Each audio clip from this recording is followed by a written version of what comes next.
Hello everybody, welcome to another Super Dragon Ball Heroes review. This time we'll be going over episode 50, episode 10 in the Ultra God mission. So here we are with the big episode 50, and to be honest, here's a series I didn't think would last 10 episodes, given it was a promotional anime to promote the card game in Japan. But it's taken a life of its own, and here we are with episode 50. And I have to say, they did a really good job of giving us a satisfying finale. What I was curious about is if this was going to be the end for Super Dragon Ball Heroes, or if it would continue on. After the ending credits, and we got the title sequence for the episode 51, I think that answers my question. I have to say they did a really good job, and it gave you feelings like this was a finale to the series, because there's a lot of things that he foreshadowed in episode 1 that has kind of a decent payoff in this episode. They even give us a pretty decent payoff between Konoha and Aeos, which I thought was it was a smart choice for them to focus on that first. They did give us it was kind of like a rehash, like Goku and future Gohan, like powered up the Kamehameha against Demigra's energy blast, and that's where Bardock came in. But I like how we got the perspective of how they got upgrades. Like, we saw Bardock jump from Super Saiyan 3 to Super Saiyan 4. We saw Goku power up to Ultra Instinct, silver-haired Ultra Instinct, and we saw Gohan. I don't know what his power boost was. I can only assume it's Super Saiyan 2, considering we saw sparks. Then again, that could have been just like from the energy clash alone. We don't really know, but I'm just going to assume that maybe what it was. Doesn't matter. The point is the coming together. It's like the working together to achieve a certain goal, not just through these three Saiyans finally getting the job done against Demigra, but also the coming together of Aeos and Konoha. We saw that the previous few episodes, but now it gives you a pretty good payoff, I thought. So that was the first thing they focused on, was Konoha and Aeos, and I like how Aeos is posing the question to Konoha, hey, this sort of thing may happen in the future, like multiple timelines appearing, and we could deal with a situation worse than Demigra, which technically speaking is Super Dragon Ball Heroes, so that's going to be the theme going forward. That's never going to change. But I do like Konoha's response, like, yeah, even though this could happen again, like, it could lead to an even bigger miracle happening, and I'm willing to put my faith in that, and put my faith in them. So she's really given a heartfelt response, which I feel like kind of wins Aeos over. But I think it's Aeos' interactions with Goku that really change it, Aeos, for the better. I like it. Aeos gets a sigh and response, and then they say, okay, let's just patch things up and work together to take down this threat, Demigra. So they do, and I like I said, this was kind of foreshadowed in the finale in the previous arc, when we had Capsule Corp Goku and we had Xeno Goku team up against Few, and then Konoha showed up to actually give them a power boost and to support them. That was actually well placed, considering, like I said, in that very same finale, when we got the end to Few and Konoha helping them, we also got the introduction of Aeos.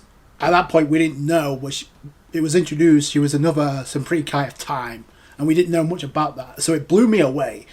So like I said, a lot of things you have to really pay attention to, like, but it's not just Konoha giving the trio a power boost. Now I had some suspicion that Konoha had something to do with each of the Saiyans getting a power boost, because I mentioned it before. You just need to pay close attention. I'm glad it was confirmed it was Aeos as well that was actually working together alongside Konoha to give them the power boost, enough power to help them destroy Demigra. And that's the other thing. It's like, it literally was the swan song for Demigra. Like, I was wondering if there's going to be in the dialogue, because Konoha does mention, like, the foes of Demigra have been restored to their natural time space. So that was the only mention of Demigra post that. So it looks like Demigra is done for now. Like, he could come back, but like I said before, the way they've handled Demigra as a villain in this arc has been better than any villain that's come into Super Dragon Ball Heroes. You can make the argument he's probably one of the best Dragon Ball villains that we've gotten. A lot of people want to give that award to Goku Black, but I'm going to say Demigra is right up there, because the way he's been handled as a villain has been on point. Like, he's never going to look this good again as a villain. So they could bring him back, but he's not going to look as good as this. So, but there's a lot of question marks when it comes to, like, this situation involving Demigra, because that's something else I want to touch into by the end. This team up with Aeos and Klonoa, giving Goku, Bardock, and future Gohan the power to like finally finish off Demigra. It works, and so that's actually really cool. Aeos like restores all the time scrolls back to its natural state, so all the villains get restored, like everything gets restored back to normal. I like it how it wasn't forced, and there is some like it's kind of like Aeos is like, okay, she regrets what she's not changing her principles, like she doesn't agree with the multiple timelines. It's how she went about it that was wrong, and I think that's something she kind of came to realize with her interaction with Goku and now with Klonoa, which is something that I actually wanted to see before this arc was wrapped up. So that's kind of cool. That was like handled that way. Goku has a request for Aeos, and of course you knew what was going to come up because it was foreshadowed in the beginning of this arc. So the tournament is like kind of reinstated. Finally we get the showdown between Goku and Xeno Goku going at it. Super Saiyan 4 Goku versus Ultra Instinct Saiyan Goku, which, I mean, Super Saiyan Blue Goku is one thing, but this is Goku going up in Ultra Instinct versus Xeno Goku, who's going up in Super Saiyan 4 Limit Break. So this is why waiting this long kind of had a decent payoff, because if they'd have done this with Super Saiyan Blue and Super Saiyan 4 Goku, I don't think it would have looked this good. They teased it in the very first episode, and a lot of people thought it was like lost there, and I can understand that, but it's like you really have to have patience with these sort of things, because you don't know what they're going to throw at you. And I literally said, they've literally teased this twice. They teased it at the beginning of this arc, and they teased it in the very first episode of this series. They're not going to do that if they're not going to jump back to this. This was handled after the whole situation with the Demigra. And I like how Aeos is kind of like talking with Klonoa. Like, oh, I thought he was going to ask me to apologize, to regret what I did. But instead, he gave up. He asked for this request to like reinstate the tournament so he can finish things off with Xeno Goku. So, and it kind of wins Aeos over, because it's like, oh, I'm kind of curious about this saying now. I'm kind of in, because it was you, then it was Xeno, and now it's me. So this goes back to what I was saying, like it wasn't just Klonoa like giving a heart to heart with Aeos. It was like Goku like showing Aeos like, oh, maybe her way of thinking wasn't right, and maybe there's a new way of coming about all of this. So that interaction obviously is what led to this, so that's kind of cool. And it looks like she does have some sort of thing for Goku, because she does say, oh, I'm curious where Goku will go from here on out. So, I mean, the clash itself was great. There's one sequence in particular that I kind of enjoyed, where Super Saiyan 4 Limit Break Goku uses the instant transmission Kamehameha to warp right beside Goku. I mean, right up to his face. It's like, it's a throwback to what happened with Perfect Cell, but Goku Ultra Instinct tries to evade the beam and then slip behind and actually counter it. But Super Saiyan 4 Goku uses his tail to catch Capsule Corp Goku's leg, which I thought was kind of cool. He traps him in place and he's about to counter with a punch of his own. Now, Ultra Instinct Goku actually tanks this, he blocks it and actually gets sent flying, and then counters with a energy barrage punches of his own that lands on Super Saiyan 4 Goku. So that was actually pretty cool. That's probably my favourite sequence in the entire fight. Like, it's not nothing too spectacular, but it was better than what we've had previously. I will say that. And it definitely felt like a full-fledged fight compared to what we've been given. But like I said, that was my favourite sequence of the entire fight. But it wasn't the only fight we got to see go down with two counterparts of the same character. And I like how it's incorporated into the final credits of the episode. Super Saiyan Blue Evolution Vegeta versus Super Saiyan 4 Limit Break Vegeta. Xeno Vegeta. When they're both exchanging final flashes in a collision. That was actually pretty cool. We got Pycon versus Piccolo. Another dream matchup. We got Pycon, who showed up in the last episode to help out Hit. That was actually a dream sequence. Speaking of dream teams, we actually got Hit and Jiren teaming up against Hearts and Kumba.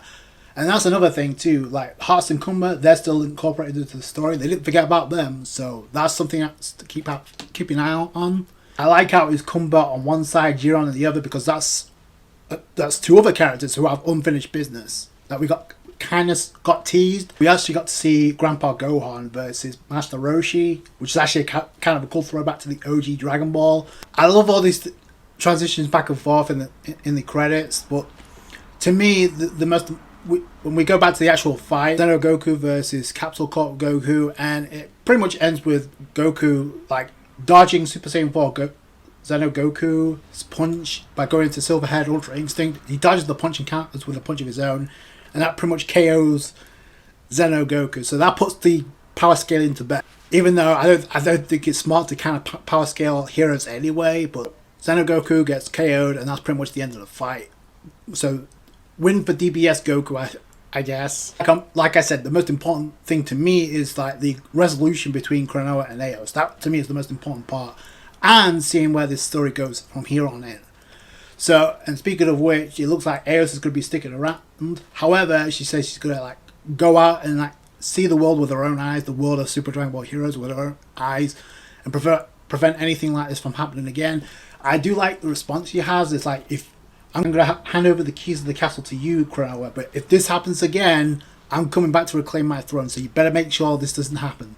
So I like that. So it's kind of like what I expected by the end. So I'm glad it didn't come at the sacrifice of Aeos. Like, Aeos has still got mileage as a character anyway, so it's be kind of cool if it turns into a redemption. Not just Aeos. It's like she's gonna have a team of Bardock, alternate Piccolo. I still want to know the deal about that, but it doesn't really matter. Obviously Vidro, and obviously we got future Gohan, and that's a pretty badass team on itself.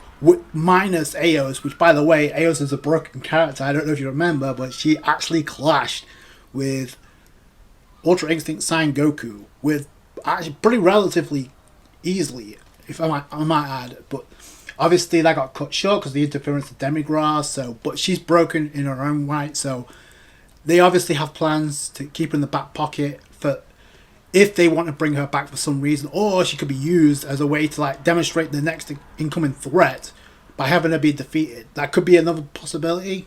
And speaking of Vidro, like, we kind of get the resolution between Yamcha and Vidro, and even Super Dragon Ball Heroes couldn't give Yamcha a straight up happy ending. Like, I guess technically if he wants to use the Dragon Balls to make himself immortal, that could work, but apparently he has to wait 1,200 years for Vidro to fall under the appropriate age for them to get married, because apparently she's underage. So it was actually a smart move for them not to reveal the actual age, because that would make Yamcha really bad, even though he didn't technically ask for this. But yeah, it's just one of those things. Like, yeah, and I love how it's hit. Like, so that's the wall between other universes. The world sure is big. The universes sure are big itself, and I love it's coming from Hit, even as wacky as that is.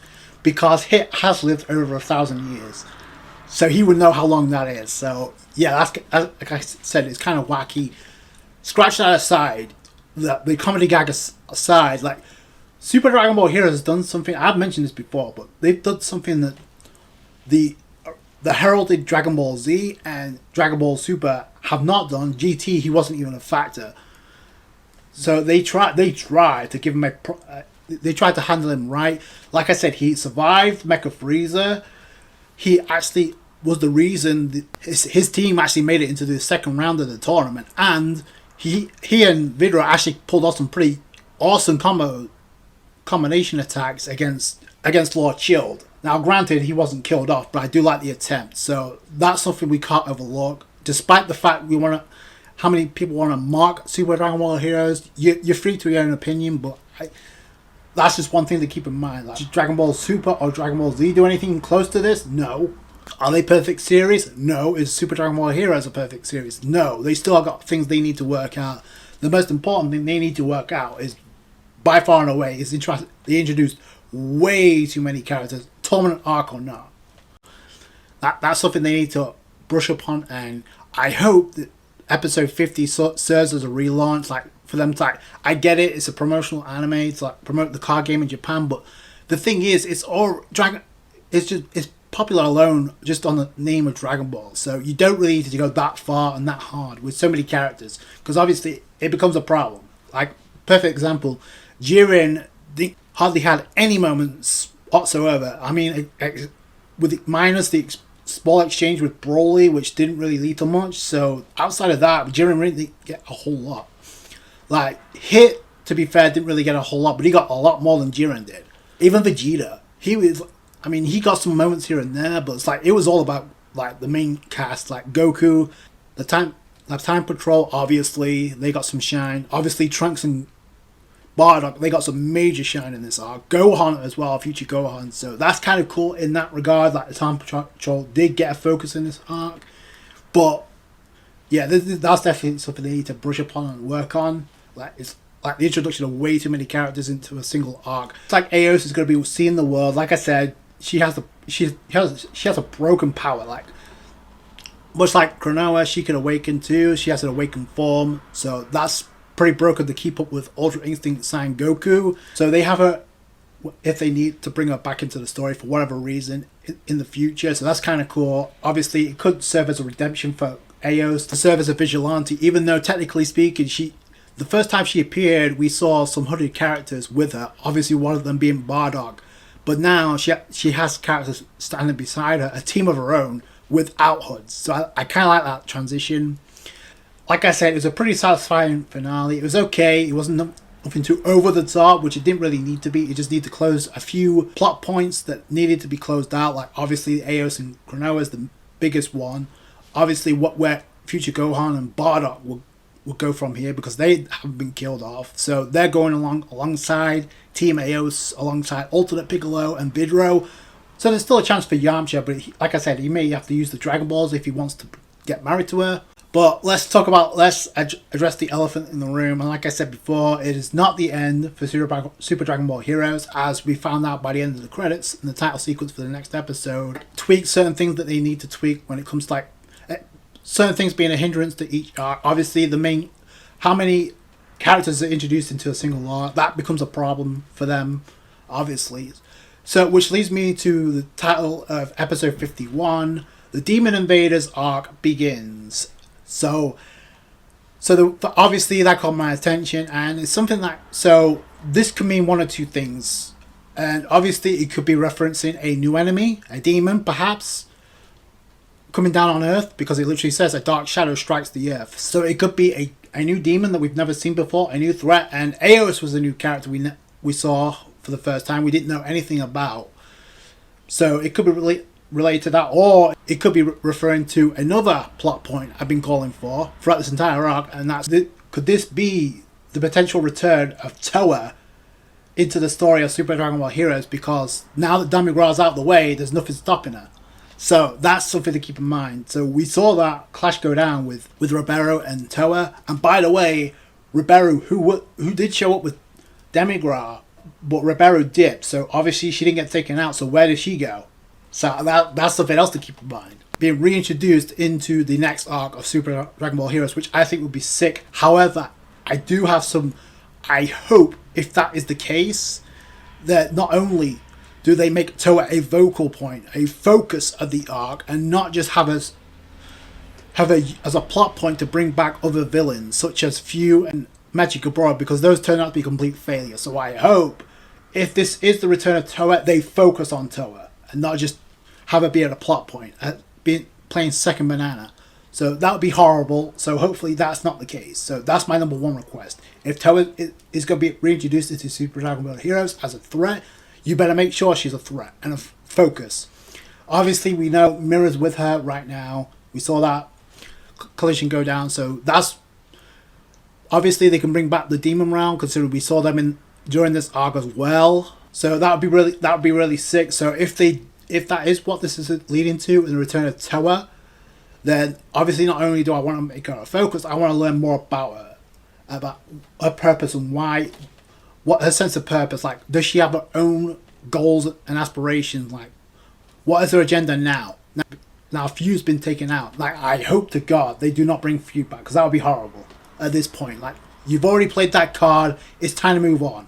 If this is going to be the reintroduction of Toa, you better make sure she's the focus. Just saying. So I just want to touch on this because it's important to note that when we saw Demigra appear, and before he made his move, we clearly saw a ghost of Mechigabora, and Demigra struck and absorbed the dark factor for himself. And obviously he wielded two new forms because of this. And we saw Toa do the same thing in the previous arc, in the two arcs that came before, when she had that clash with Ribeiro. It's kind of really explained in the manga. I covered that chapter if you want to go check that out, but it's kind of like the same thing where she absorbed the dark factor power for herself and she gave herself a new form. Now, because the Demigra has been vanquished and there's been no mention of him being returned to any... There's no mention of him returning anywhere. So what happens to that power that Dark Factor absorbed? Because when Machigabora got vanquished, his power went through members of the Time Patrol, and that's how Toa was able to extract that and use it for Few. So I'm just going to throw that out there, because that could be a possibility for what happens in the future involving Toa. And I'm starting to think that maybe it wasn't just Demigra that did that. He absorbed the Dark Factor. Because when we saw Ribeiro, she came back with a new form that we haven't seen before. So that was kind of different. So I'm assuming she took power of the Dark Factor for herself. So I don't know what she's going to be doing, considering she was the assistant of Demigra. We could see a new character plop up alongside her, but we'll have to wait and see. But that's kind of exciting to find out where Ribeiro goes from here, especially in the manga, considering she's handled a lot differently in the manga. So that's something else I'm looking forward to, covering this arc in the manga and what comes next. Like I said, we don't really know. It could be hinting at the possibility of Toa returning, or it could be hinting at the possibility of a new enemy, a demon, introduced into the story of Super Dragon Ball Heroes. We'll have to wait and see in episode 51. But I can't wait to find that out. Like I said, very satisfying conclusion to this arc. And like I said, the biggest parts to me were the interactions with Aeos and Kuronawa, and the fact that Aeos is exploring the world of Super Dragon Ball Heroes with a team to make sure stuff like this doesn't happen again. So that's going to be kind of cool. I'm curious about this new enemy that's going to be approaching. It could be Toa. If it is, hope to God she's the focus. So that's my final thoughts. Let me know what you guys think down below. That's going to do it for you guys. Thank you so much for watching. Like the review if you did, thumbs up. I appreciate that. I appreciate all you guys' support on this channel. Catch you guys later. Thanks, guys. Bye.